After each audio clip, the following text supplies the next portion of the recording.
Good afternoon, everybody, and welcome again to your bite-sized 3-minute snippet from the Compliance Department. I want to talk to you today about the senior managers regime because this cycle ends on the 9th of December, so we haven't got very long to go before we wrap up on senior managers regime for another year. On our travels around the country, we find that three things with regard to the senior managers regime are not very well done. We find a whole lot of stuff is excellently done, but three things we find gaps with as we progress across the country. So very briefly, if we can give you 3 wins now, it will help you in finalizing your documentation for the senior managers regime this year. So, point 1.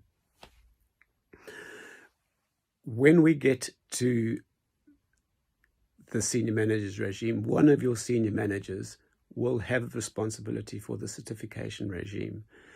One of the things that senior manager will therefore have to do is to make sure that his or her supervisors are competent. We find that there's very rarely any CPD in that individual's CPD log that demonstrates their competence as a supervisor. So gap number 1, plug that one, and you've got your first win.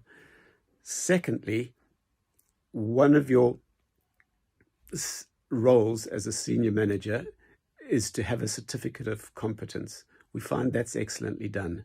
What we don't find is that backing up that certificate of competence is an assessment of the competence. And of course, the two are required to square the circle.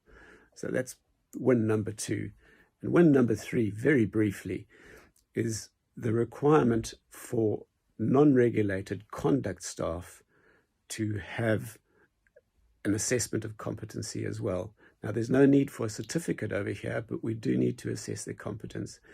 And the minimum threshold is 15 hours worth of CPD, which must be reflective of the job role. There you have it, 3 quick wins. Hope you've enjoyed this. Give us a like, and we'll catch up with you soon.